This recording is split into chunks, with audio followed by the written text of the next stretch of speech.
नमस्ते, welcome back to योग astrology. आज हम बात करेंगे एक ऐसे प्लेसमेंट की जो बाहर से बहुत पावरफुल दिखता है लेकिन अंदर से एक इमोशनल जर्नी लेकर चलता है। सूर्य इन फोर्थ हाउस। क्या किसी इंसान के पास नाम, रिस्पेक्ट, सक्सेस सब कुछ होता है फिर भी उसके अंदर एक सुकून की कमी हो? एस्ट्रोलॉजी के हिसाब से फोर्थ हाउस का सूर्य कभी कभी यही कहानी लिखता है। फोर्थ हाउस क्या रिप्रेजेंट करता है? सबसे पहले समझते हैं हम कि फोर्थ हाउस में को आप ना सिर्फ घर नहीं कहेंगे, ये रिप्रेजेंट ही करता है आपका अपना घर, इमोशनल सिक्योरिटी, आपकी माँ, रूट्स। सूर्य रिप्रेजेंट क्या करता है? आपकी identity, authority, leadership, self esteem, recognition. तो साइकोलॉजी क्या कहती है? सोचिए, एक तरफ सूर्य जो दुनिया में शाइन करना चाहता है और दूसरी तरफ फोर्थ हाउस जो अंदर की शांति और इमोशनल सिक्योरिटी चाहता है। ये दोनों अपोजिट है। जब ये दोनों मिलते हैं तो एक इंटरेस्टिंग कॉम्बिनेशन बनता है। ये बाहर की दुनिया में अथॉरिटी मिल सकती है और लेकिन अंदर इमोशनल फुलफिलमेंट को मेंटेन करना लाइफ का लेसन बन सकता है। इसका मतलब क्या है? इसका मतलब यह है कि प्लेसमेंट बुरा नहीं है, ये एक ट्रेड ऑफ है। सिखाता है कि कभी करियर स्ट्रांग होता है तो कभी इमोशनल लाइफ को कॉन्शियसली नर्चर करना पड़ता है, और कभी घर को प्रायोरिटी देनी है तो प्रोफेशनल एम्बिशन को बैलेंस करना पड़ता है। यही इस प्लेसमेंट का रियल लेसन है। अब ऐसे लोगों की पर्सनालिटी क्या होगी? अगर सूर्य स्ट्रांग है ऐसे लोगों का तो वो नेचुरली ना रिस्पॉन्सिबल होते हैं, फैमिली के डिसीजन मेकर होते हैं, घर को ऑर्गेनाइज रखना उनको पसंद है, रिस्पेक्ट अर्न करना चाहते हैं, इमोशनली डिपेंडेबल होते हैं और लोग इन्हें नेचुरली ना अथॉरिटी फिगर मानते हैं। ये लोग प्राउड फील करते हैं अपने हेरिटेज और ट्रेडिशन को लेके और अपने को आइडेंटिफाई करते हैं उसी कस्टम और ट्रेडिशन को लेके, and they can do anything possible to preserve it. लेकिन अगर सूर्य एफ्लिक्टेड हो तो बाहर कॉन्फिडेंस दिखाने के बाद भी अंदर इमोशनल वैलिडेशन ना उसकी ज़रूरत होती है उनको। कभी कभार घर की प्रॉब्लम बाहर की सक्सेस से भी ज़्यादा इफेक्ट करती है और इमोशंस एक्सप्रेस करने के बजाय उन्हें कंट्रोल करना की कोशिश करते हैं। ये क्या फोर्थ हाउस में सूर्य होने से मदर को प्रॉब्लम होती है? जवाब है हर बार नहीं। एक्चुअली ये प्लेसमेंट मदर की पर्सनालिटी को भी डिस्क्राइब करता है।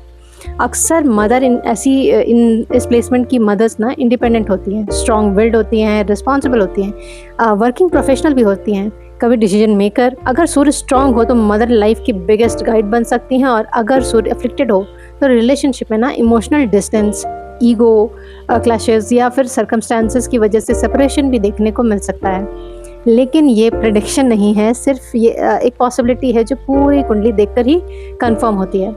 अच्छा, ऐसे लोगों की प्रॉपर्टी कैसी होगी? क्योंकि फोर्थ हाउस तो प्रॉपर्टी का भी है। तो स्ट्रॉन्ग सूर्य अगर है ना वहाँ, तो इंसान अपनी मेहनत से प्रॉपर्टी बना सकता है, वो भी किसी नोटेबल एरिया में। गवर्नमेंट कनेक्शंस हो सकते हैं, एडमिनिस्ट्रेटिव वर्क, फैमिली बिजनेस या विजिबल पब्लिक स्टेटस होता है इनका।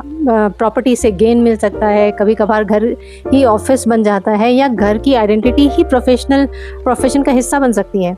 दिखाता कि आपकी व्हीकल भी बड़ी अच्छी होगी। याद रखिए, फोर्थ हाउस का सूर्य सिर्फ बड़ा घर नहीं देता, वो आपसे पूछता है जिस घर को तुम बना रहे हो क्या उसमें तुम्हें सुकून भी मिल रहा है? हाउस में होता है तो हमारी हेल्थ को कैसे इन्फ्लुएंस करता है, और सबसे ज़रूरी बात क्यों। क्या आपने कभी नोटिस किया है कुछ लोग फिजिकली फिट दिखते हैं लेकिन उनका दिल और दिमाग कभी पूरी तरह रिलैक्स नहीं कर पाता? पता है क्यों? सबसे पहले सिंबलिज्म समझते हैं। जैसे कि आप जानते हैं फोर्थ हाउस रिप्रेजेंट क्या करता है? घर, emotional security, mother, inner peace, और बॉडी में chest, lung area, heart area ये रिप्रेजेंट करता है। योगा के हिसाब से इसी रीजन में स्थित है अनाहता चक्र, हार्ट चक्र। ये चक्र रिप्रेजेंट क्या करता है? Love, compassion, emotional healing, forgiveness, inner balance. और सूर्य क्या रिप्रेजेंट करता है? Vitality, heart, blood circulation, life force. जब सूर्य फोर्थ हाउस में होता है तो फिजिकल हेल्थ इस प्लेसमेंट में ना कुछ इंटरेस्टिंग होता है। कुछ इंटरेस्टिंग सिग्नेचर देखने को मिलते हैं, जैसे कि आपका चेस्ट जो होगा वो कंपैरेटिवली ब्रॉड होगा, प्रोमिनेंट हो सकता है।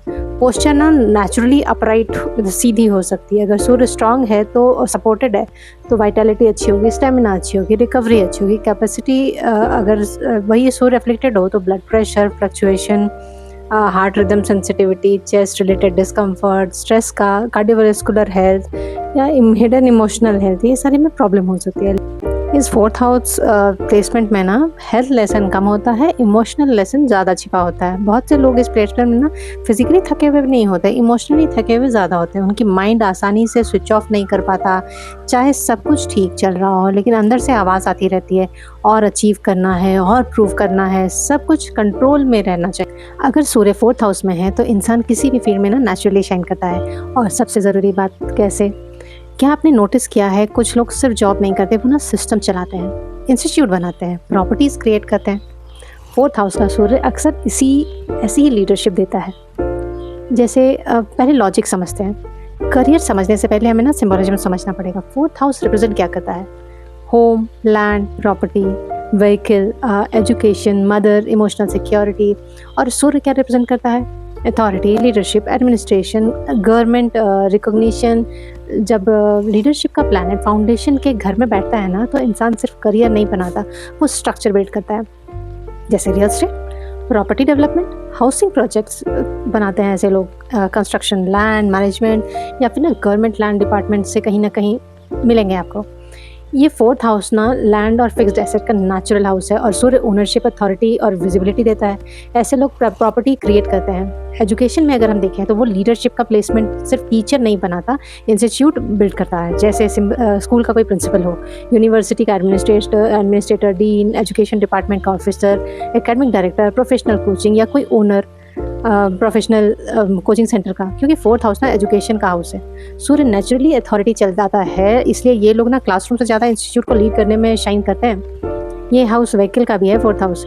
तो ऐसे लोग आपको व्हीकल के भी हाउस में देखा गया है कि वो automobile industry, transport companies, vehicle dealership या ईवी के बिजनेस में, गवर्नमेंट ट्रांसपोर्ट में के जैसे करियर को भी सपोर्ट करता है। ऐसा हॉस्पिटैलिटी, पब्लिक कंफर्ट का भी हाउस है ये। तो ऐसे लोग hotel, resort, guest house, home stay, luxury housing facility management, इन सब में भी फोर्थ हाउस वाले लोग मिलते हैं, क्योंकि ये कंफर्ट का घर है और सूर्य है जो ऑर्गेनाइज कराता है। ऐसे लोगों का ना अगर कुंडली अच्छी है, सपोर्ट कर रहा हो सारे प्लैनेट्स, तो आपको देखिएगा गवर्नमेंट जॉब भी इनकी अच्छी होगी। स्पेशली जैसे म्यूनसिपल डिपार्टमेंट में, एडमिनिस्ट्रेटिव में, लैंड रेवेन्यू में, पब्लिक वर्क में, अर्बन डेवलपमेंट में, एजुकेशन डिपार्टमेंट में, या ट्रांसपोर्ट डिपार्टमेंट में। हर जगह यहाँ पे फोर्थ हाउस पब्लिक वेलफेयर का है, क्योंकि इसलिए शायद। एक बहुत इंटरेस्टिंग बात है, फोर्थ हाउस सिर्फ घर नहीं है, ये फाउंडेशन है। और सूर्य सिर्फ बॉस नहीं है, वो लीडर है।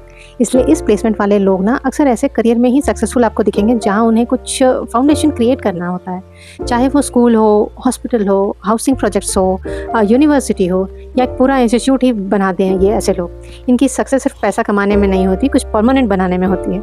लेकिन अगर फोर्थ हाउस का सूर्य इतनी अपॉर्चुनिटीज़ देता है, तो अगर अफ्लिक्ट हो जाए तो प्रॉब्लम थोड़ी बहुत होगी, लेकिन उसे भी बैलेंस करना ईजी नहीं है। जब एस्ट्रोलॉजी, योगा और आयुर्वेद साथ आते हैं, तब हीलिंग और भी गहरी हो जाती है। चलिए, तब हम पहले रेमेडीज योगा से शुरू करते हैं। हम भुजंग आसन करेंगे ना, तो हमारा जो चेस्ट ये जेंटल ओपनिंग करता है, चेस्ट को जेंटल ओपन करता है, हार्ट रीजन एक्सपैंड करता है, कॉन्फिडेंस देता है, ओपननेस को सिंबलाइज करता है। फिर उष्ट्रासन, कैमल पोज, हार्ट चक्र को ना डीपली एक्टिवेट करता है, इमोशंस रिलीज करने में मदद करता है। जिन लोगों को इमोशन एक्सप्रेस करना मुश्किल लगता है, वो बहुत उनके लिए बेनिफिशियल माना जाता है ये।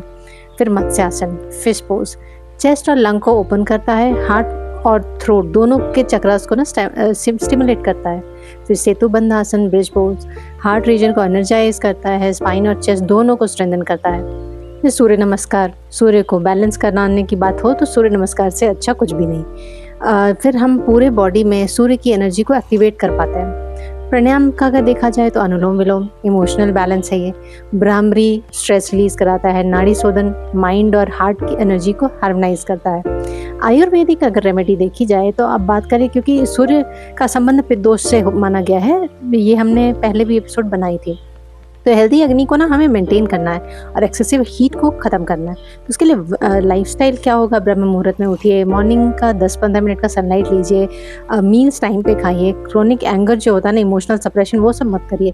मेंटेन रखिए काम, अच्छा घरेलू इन्वायरमेंट, और खाने में स्पाइसी फूड मत खाइए, डीप फ्राइड फूड मत खाइए, excessive alcohol, excessive caffeine, late night eating, ये सारी चीज़ें बंद करनी पड़ेगी। एस्ट्रोलॉजिकल में अगर हम देखें तो एस्ट्रोलॉजिकल रेमेडीज़ में अगर जनरल रेमेडीज़ देखें तो सूर्य अर्घ देना, राइजिंग सन को प्रेफर कॉपर वेसल में। अगर मंत्र चैंटिंग देखा जाए तो आप सूर्य गायत्री पढ़िए, आदित्य हृदय स्तोत्रम पढ़िए डेली, या फिर संडे को येलो पहनने की कोशिश करिए, अल्कोहल अवॉइड करिए, नॉन वेज अवॉइड करिए। अगर फोर्थ हाउस की स्पेसिफिक रेमेडी में देखना है, संबंध है, तो मदर से ये हाउस रिप्रेजेंट होता है, तो उनकी सेवा करना मत भूलिए। अगर मदर नहीं है तो मदरली फिगर, एल्डरली वुमेन, कोई भी फीमेल गाइड का सम्मान करना सीखिए। फोर्थ हाउस की एनर्जी को ना स्ट्रेंथन करने के लिए पावरफुल रेमेडी इसे मानी जाती है। फिर होम रेमेडी भी है कुछ, जैसे घर को क्लीन रखना, सनलाइट अंदर आने को अलाउ करना, fresh air, sunlight, peaceful prayer meditation corner बनाना, पीसफुल होम, मतलब एक पीसफुल एनवायरनमेंट होना चाहिए। चैरिटी करिए, फिर अफीड, जैगरी, कॉपर, रेड क्लॉथ की एजुकेशनल इंस्टीट्यूट में या फिर कोई एल्डरली केयर में चैरिटी किया करिए वॉलंटरली। ये सारी चीज़ें अपनी कैपेसिटी से जितना भी आप कर सकते हैं। देखिए सारी चीज़ें ना याद रखिए, योगा, आयुर्वेद और एस्ट्रोलॉजी तीनों साथ काम करते हैं, तब सिर्फ सूर्य स्ट्रांग नहीं होता, इंसान अंदर से रोशन होने लगता है। अगर आपको हमारी सन सीरीज पसंद आई है तो योगिस्ट्रोलॉजी को फॉलो ज़रूर करिए। नेक्स्ट एपिसोड में हम सन इन 5th हाउस में मिलते हैं। Please subscribe. हाँ, थैंक यू।